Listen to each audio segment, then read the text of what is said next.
Hein. Donc je reviens à vous, mes chers petits. Alors on corrige, s'il vous plaît. Donc regardez dans l'exercice de la page 50. Quelle est la phrase qui est fausse à votre avis? Est-ce que c'est chaque jour les animaux et les plantes ont besoin d'eau? Est-ce que c'est celle-là qui est fausse? Non, ce n'est pas celle-là qui est fausse parce que c'est vrai que chaque jour, les animaux et les plantes ont besoin d'eau. Voyez? On doit arroser les plantes presque tous les jours. Il y a des plantes qu'on ne peut pas arroser tous les jours, mais la plupart des plantes, on les arrose tous les jours. Les animaux, ils ont besoin de boire aussi de l'eau tous les jours. D'accord?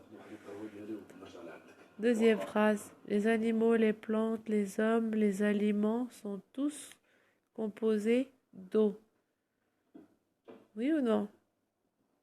Oui, bien sûr. Parce que, regardez, quand vous faites du sport, après, qu'est-ce qui arrive? Vous transpirez, donc c'est l'eau que vous avez dans le corps qui sort, d'accord, qui sort sur la peau. Et après, vous buvez de l'eau parce que vous avez soif. Vous vous souvenez? À chaque fois que vous rentrez du sport, vous me dites, maîtresse, est-ce que je peux aller boire?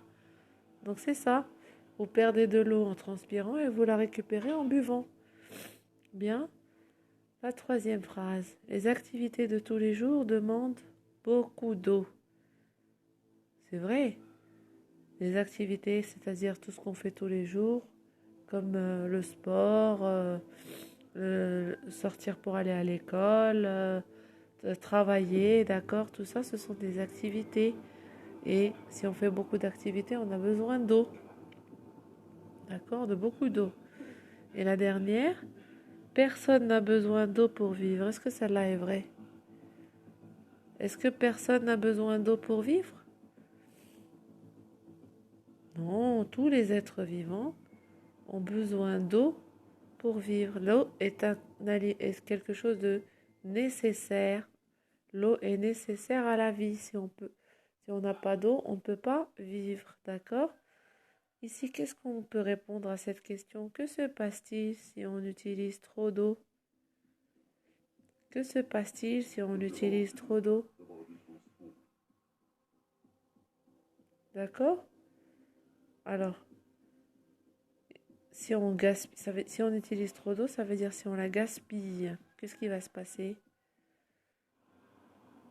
On n'aura plus d'eau pour arroser on n'aura plus d'eau pour arroser le potager, pour arroser les plantes. On n'aura plus d'eau pour laver la vaisselle, pour faire à manger. On n'aura plus d'eau pour boire ou pour se doucher régulièrement. Vous voyez?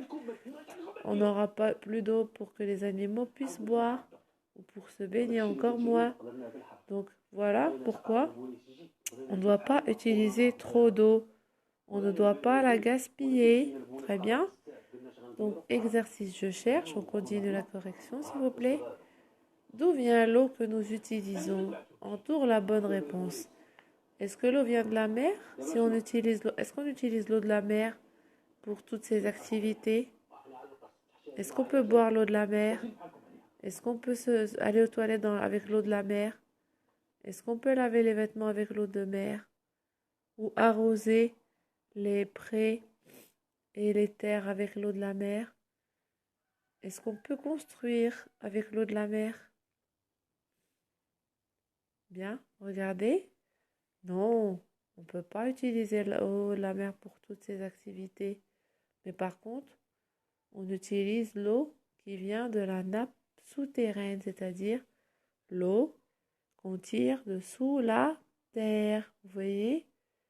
L'eau qu'on a sous la terre. C'est comme je vous ai dit la dernière fois, quand la pluie tombe, d'accord? La pluie tombe grâce aux nuages qui sont dans le ciel. Je vous ai expliqué comment les nuages sont dans le ciel.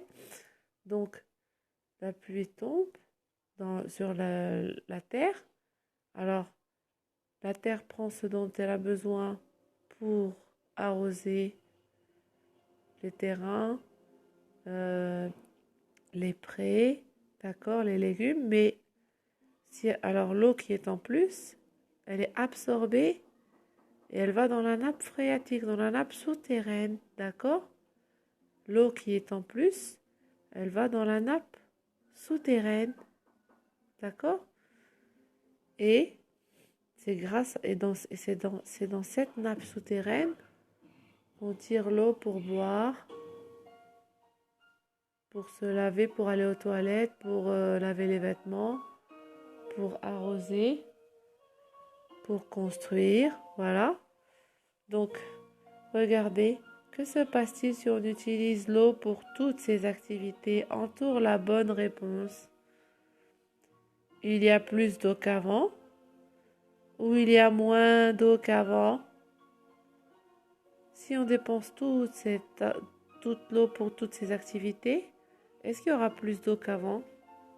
Non, il y aura moins d'eau puisqu'on en a utilisé beaucoup. Bien. Exercice 3. S'il ne reste plus d'eau dans la nappe souterraine, que va-t-il se passer? Il n'y aura plus d'eau. Regardez qu'est-ce que j'ai écrit moi. Vous pouvez écrire comme vous voulez, d'accord? Il n'y aura plus d'eau pour boire, pour laver le linge ou arroser, d'accord? Vous pouvez écrire ce que vous voulez pour arroser les plantes, d'accord? Bien, et on met un point à la fin, d'accord? Maintenant, donc je retiens, regardez, pour vivre tous les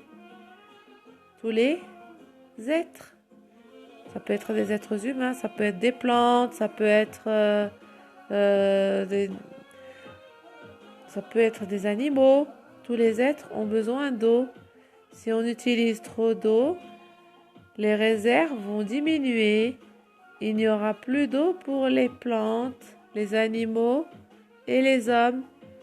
Donc, est-ce que tout le monde a compris? J'espère que oui. Donc, bravo à tous, mes chéris. Et je vous dis au revoir et à demain pour une nouvelle séance d'expression orale lecture et une nouvelle séance de mathématiques. Donc, je vous dis à demain, mes chéris.